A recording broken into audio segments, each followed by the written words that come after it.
नमस्कार दोस्तों, मैं रोहित तिवारी आप सभी का आपके अपने YouTube channel knowledge academy by Rohit sir में स्वागत करता हूं।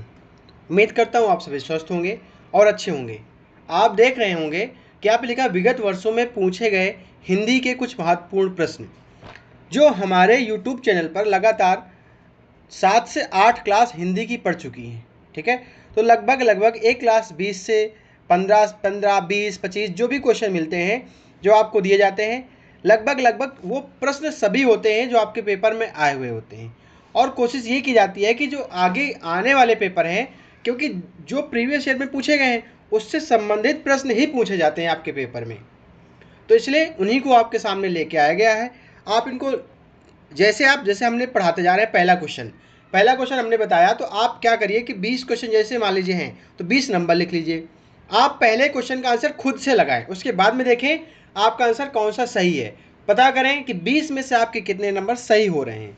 उसके बाद में कमेंट के माध्यम से बताएं कि हमारे ईमानदारी के साथ में कि आपके 20 में से कितने नंबर सही हुए, कितने नंबर गलत हुए। इनमें से जो 20 प्रश्न हैं, 20 प्रश्नों में जो प्रश्न आपके गलत हो रहे हैं उनको एक नोटबुक बनाते जाएं, उसमें नोट जरूर करें। उससे क्या होगा, जो प्रश्न आपको नहीं आया जब उसको नोट करेंगे तो आपको वो आने लगेगा। दोबारा जब भी कोई सेट पेपर आएगा तो उसमें जो गलत हुआ है वो सही हो जाएगा। आइए हम लोग स्टार्ट करते हैं पहले क्वेश्चन से। कौन से नंबर से? पहले क्वेश्चन से। क्वेश्चन दे रखा है कि लोकायतन की कवि की रचना किसने की थी। लोकायतन कवि की मतलब किस कवि ने इसकी रचना की थी। लोकायतन की किस कवि ने इसमें रचना की थी। लोकायतन की किस कवि ने इसमें इसकी रचना की थी। तो किसने की थी? सुमित्रा नंदन पंत। थोड़ा टाइप करने में गड़बड़ हो गया है। किसने की थी? सुमित्रा नंदन पंत। रामचरितमानस की रचना, रामचरितमानस की रचना किस भाषा में की गई है? तो वो अवधी भाषा में की गई है। किस भाषा में की गई है? अवधी भाषा में की गई है। बहुत इंपॉर्टेंट क्वेश्चन है, बहुत बार पूछा गया है। अगला तीसरा नंबर क्वेश्चन कर रहा है ज्ञा वर्ण इन वर्णों के संयोग से बना है। तो ये ज्ञा वर्ण जब किसी दो वर्णों से जो बना शब्द होता है उसको क्या कहते हैं? संयुक्त व्यंजन कहते हैं। किसको क्या कहते हैं? संयुक्त व्यंजन। अगर संयुक्त व्यंजन की बात करें, संयुक्त व्यंजन की बात करें तो संयुक्त व्यंजन कितने होते हैं? 4। कौन कौन से? छ, त्र और ज्ञा और स्रा, ये होते हैं। तो अब यहां से ये अगर छ बनाना है तो छ किससे बनेगा? का और सा मिलकर के छ बनाता है। का और सा मिलकर के छ बनाता है, इसलिए इसको संयुक्त व्यंजन कहते हैं। ये बहुत बार पूछा गया है, 4 में से आपको कोई पूछ लेता है। तो छ किससे मिलकर बना है? का और सा से मिलकर बना है। त्रा किससे बना है? ता और धन रा से मिलकर के बना है। आपका ज्ञा किससे मिलकर बना है? ज्ञा बना है जा प्लस इया से मिलकर बना है। ठीक है, और जो आपको स्रा बना है सा प्लस रा से मिलकर के बना है। तो अब यहां पे देख रहे होंगे किसका पूछा है? ज्ञा का पूछा है। तो ज्ञा का क्या हो जाएगा? जा धन इया। तो कौन सा ऑप्शन सही हो जाएगा? डी नंबर सही हो जाएगा। आपको प्रश्न तीसरा नंबर यही दिया रखा है, लेकिन इनमें से 1 2 3 प्रश्न और बन गए। और ये भी पूछा जाता है संयुक्त व्यंजन कौन कौन से होते हैं? छात्रा ग्रा स्रा होता है, 4 होते हैं। ठीक है, इसमें से 4 से 5 क्वेश्चन बन गए। किसी ना किसी से आपको प्रश्न पूछा जा सकता है। अगला प्रश्न है भ्रमर गीत की रचयिता कौन है? भ्रमर गीत के रचयिता है सूरदास। कौन है? भ्रमर गीत के रचयिता है सूरदास। आते हैं 5वें नंबर क्वेश्चन पे। किसमें? 5वें नंबर क्वेश्चन पे। जुगुत्सा कौन सा रस का स्थायी भाव है? जुगुत्सा किसका है? विभत्स रस का। किसका? विभत्स का स्थायी भाव क्या होता है? जुगुत्सा होता है। किसका होता है? जुगुत्सा। जैसे अद्भुत का क्या होता है? आश्चर्य, आश्चर्य। ठीक है, करुण का शोक होता है, शांत का निर्वेद होता है। क्या होता है? निर्वेद। ये सब पूछे जाते हैं पेपर में। ठीक है, रहीमन पानी राखिए बिन पानी सब सून, पानी गए न उबरे मोती मानुष चून। इनमें से कौन सा अलंकार है? तो श्लेष अलंकार है। कौन सा अलंकार है? श्लेष अलंकार है। अगला क्वेश्चन 7 नंबर क्वेश्चन। निम्न में से विराम चिन्ह नहीं है, इनमें से कौन सा विराम चिन्ह नहीं है? तो इनमें से अल्प होता है, अलप नहीं होता है। अल्प होता है, अलप नहीं होता, तो इसमें से अलप नहीं होगा। ठीक है। अवतरण क्या होता है? अवतरण होता है ये ये। ठीक है। इसमें निर्देशन क्या होता है? ये डैश होता है। क्या होता है? डैश। क्या होता है? डैश। डैश को क्या बोल देंगे? ये ऐसे बनता है। ठीक है। इसको संयोजन भी बोलते हैं। इसको क्या बोलते हैं? संयोजन चिन्ह भी बोलते हैं। क्या बोलते हैं? संयोजन चिन्ह भी बोलते हैं। ठीक है। अब यहाँ पे अल्प विराम क्या होता है? अल्प विराम होता है ये होता है। पूर्ण विराम क्या होता है? ये होता है। ठीक है। ये आपका आंसर हो गया 7 नंबर का क्वेश्चन। अब 8 नंबर क्वेश्चन में करा है, 8 नंबर करा है, वाक्य के घटक कौन कौन से होते हैं? वाक्य के घटक कौन कौन से होते हैं? तो देखिए, वाक्य के घटक, वाक्य के भेद, दो प्रश्न बहुत ज़्यादा इंपॉर्टेंट हैं। वाक्य के घटक, वाक्य के भेद। वाक्य के घटक, वाक्य के भेद। तो वाक्य के घटक दो होते हैं। वाक्य के घटक दो होते हैं, लेकिन वाक्य के भेद कितने होते हैं? 3 होते हैं। वाक्य के भेद कितने होते हैं? 3 होते हैं। बहुत इंपॉर्टेंट है, इसको नोट जरूर करें। कौन कौन से होते हैं वाक्य के घटक? उद्देश्य और विधेय होते हैं। उद्देश्य और विधेय होते हैं। जैसे उद्देश्य क्या होता है? जैसे आप लिख सकते हैं, इसमें विषय में कुछ कहा, जिसके विषय में कुछ कहा जाए, जिसके विषय में कुछ कहा जाए, उसे सूचित करने वाले शब्दों को क्या कहते हैं? उद्देश्य कहते हैं। और यहां पर विधेय क्या होता है? उद्देश्य के विषय में जो कुछ कहा जा रहा है, अथवा उद्देश्य मतलब कर्ता जो कुछ कार्य करता है, वह विधेय कहलाता है। वो क्या कहलाता है? विधेय कहलाता है। अगर वाक्य के भेद पूछे तो कौन से होते हैं? 3 होते हैं। कौन सा? साधारण वाक्य,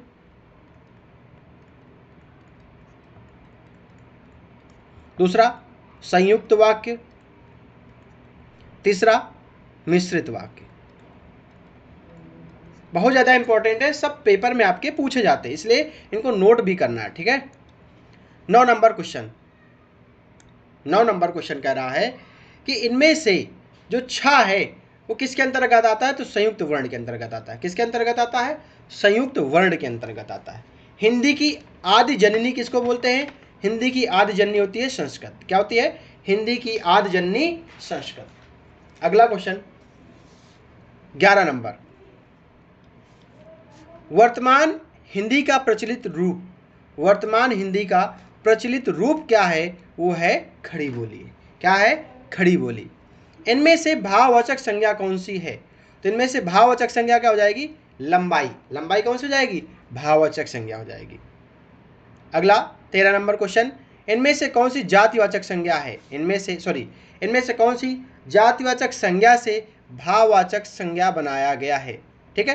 तो जैसे बूढ़ा, ठीक है, बूढ़ा से क्या बना है? बुढ़ापा। तो ये क्या हो जाएगा? 13 का बुढ़ापा आंसर हो जाएगा। 14 नंबर क्वेश्चन, कौन सा समूहवाचक संज्ञा है? तो इसमें से आपसे पता होगा सबको कि सभा समूहवाचक संज्ञा है। कौन सी संज्ञा है? सभा समूहवाचक संज्ञा है। अगला क्वेश्चन, सर्वनाम के कितने भेद होते हैं? ध्यान दीजिए, सर्वनाम कितने प्रकार के होते हैं? सर्वनाम के कितने भेद होते हैं? दोनों हैं। देखिए, सर्वनाम के भेद, सर्वनाम के प्रकार, सर्वनाम के भेद 11। कुल कितने सर्वनाम होते हैं? 11। लेकिन कहा जाए कितने प्रकार हैं? तो 6 प्रकार हैं। कितने प्रकार हैं? 6 प्रकार। 6 प्रकार हैं। कौन कौन से? पुरुषवाचक,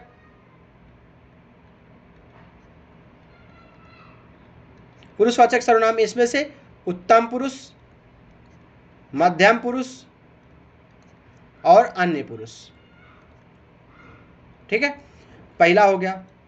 दूसरा निजवाचक, तीसरा निश्चयवाचक,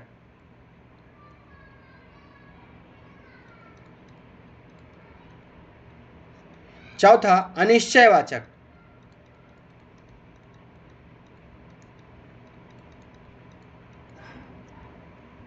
पांचवा प्रश्नवाचक और छठा होता है लास्ट संबंधवाचक।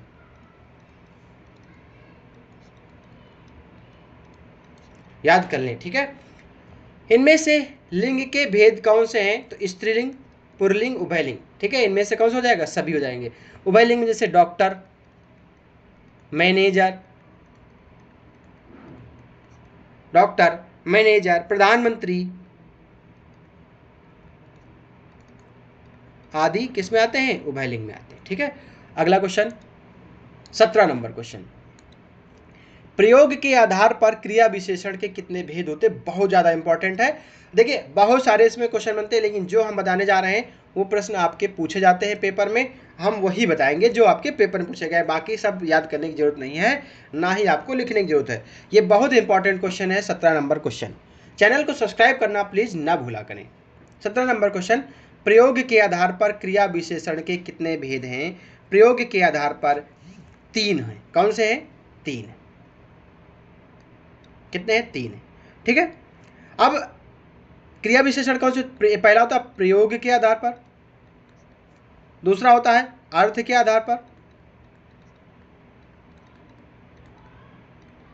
प्रयोग के आधार पर 3 होते हैं। ठीक है, अर्थ के आधार पर 4 होते हैं, कहता रूप के आधार पर। अब इसमें से ये वाला बहुत पूछा जाता है कि अर्थ के आधार पर कौन कौन से होते हैं? पहला अर्थ के आधार पर पहला हो जाएगा कालवाचक,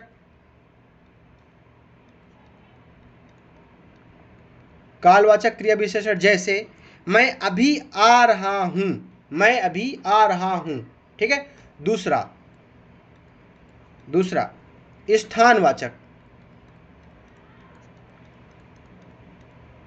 स्थानवाचक क्रिया विशेषण, इसमें भीतर जाकर बैठिए, जैसे भीतर जाके बैठिए, स्थान बता रहा है कि भीतर जाके बैठिए, वो क्या कर रहा है? स्थान बता रहा है। तीसरा हो जाएगा परिमाणवाचक, परिमाणवाचक क्रिया विशेषण, इसमें आंसर क्या हो जाएगा? जैसे वह अधिक बोलता है, वो क्या है? वह अधिक बोलता है। चौथा रीतिवाचक, रीतिवाचक, ये चारों बहुत इंपॉर्टेंट है, इसमें जैसे धीरे धीरे चलिए, धीरे धीरे खाइए, ये सब आ जाएंगे। ठीक है, 18 नंबर क्वेश्चन कह रहा है सा कौन सा व्यंजन है? सा संयुक्त व्यंजन है। कौन सा हो जाएगा? सा संयुक्त, सा हो जाएगा ऊष्म व्यंजन। सा कौन सा व्यंजन हो जाएगा? ऊष्म व्यंजन हो जाएगा। सा हो जाएगा ऊष्म व्यंजन। संयुक्त व्यंजन हम आपको पीछे बता चुके हैं, संयुक्त व्यंजन होता है छत्र, ज्ञ और श्रा। ठीक है, तो ये हो जाएगा ऊष्म व्यंजन। ऊष्म व्यंजन कौन कौन से होते हैं? सा, यहीं पे लिख देते हैं, यहीं पे इसी के आगे, सा, सा, सा और हा। स्पर्श व्यंजन कौन कौन से होते हैं? का से लेकर के पा तक 25 होते हैं टोटल। ठीक है, संयुक्त व्यंजन छ, त्रा, ज्ञा और स्रा। अंतस्थ होते हैं या, रा, ला, वा। ठीक है, ये बहुत ज्यादा इंपॉर्टेंट है, बहुत ज्यादा पूछे गए हैं पेपर में। अगला क्वेश्चन 20 नंबर, दो या दो से अधिक शब्दों से मिलकर बने हुए नए सार्थक शब्दों को क्या कहते हैं? समास कहते हैं। क्या कहते हैं?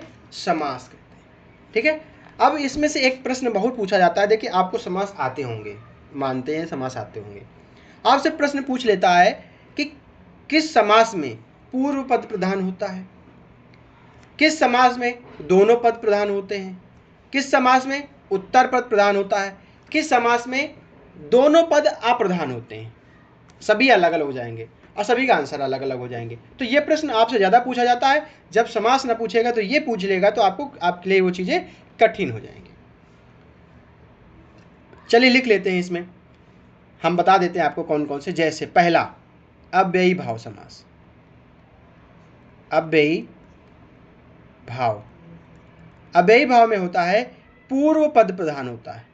ऐसे पूछ लेता है सीधा सीधा, पूर्व पद, आप अपनी लैंग्वेज में लिख लीजिए, पूर्व पद प्रधान होता है। दूसरा तत्पुरुष समास, तत्पुरुष समास। ठीक है, उत्तर पद प्रधान होता है।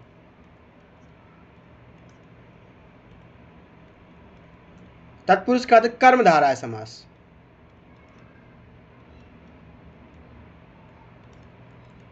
उत्तर पद प्रधान होता है। द्विगु समास, उत्तर पद प्रधान होता है। ठीक है। द्वंद्व समास, द्वंद्व समास दोनों पद प्रधान होते हैं। और लास्ट में आता है बहुब्रीहि समास। बहुब्रीहि समास में जाएगा दोनों पद अप्रधान होते हैं, दोनों पद अप्रधान होते हैं। लास्ट क्वेश्चन है बारहसिंगा में कौन सा समास है? तो लास्ट बारहसिंगा में बहुब्रीहि समास है। कौन सा समास है? बहुब्रीहि समास है। यहां से 20 प्रश्न खत्म होते हैं और 20 प्रश्न बहुत इंपॉर्टेंट है। यदि आप सभी पढ़े होंगे तो आप अब 20 प्रश्नों में से आप कमेंट के माध्यम से बताएं कि आपके कितने प्रश्न सही हुए। जो प्रश्न आपको गलत लगता है उसको नोट जरूर करें और बताएं। यदि आपको कोई सुझाव देना है, यदि आपको कोई समस्या लग रही हो तो आप कमेंट के माध्यम से पूछ सकते हैं। अन्यथा ये मेरा मोबाइल नंबर है 9506906441। आप इसमें कांटेक्ट करके पूछ सकते हैं। ठीक है। हमारा एक जूनियर स्टूडेंट से संबंधित व्हाट्सएप ग्रुप बना हुआ है, उसमें अगर आपको ऐड होना है तो आप व्हाट्सएप नंबर पर इसमें हाई लिख करके भेज देंगे, आपको उसमें ऐड कर दिया जाएगा। चलिए मिलते हैं नेक्स्ट वीडियो में। धन्यवाद।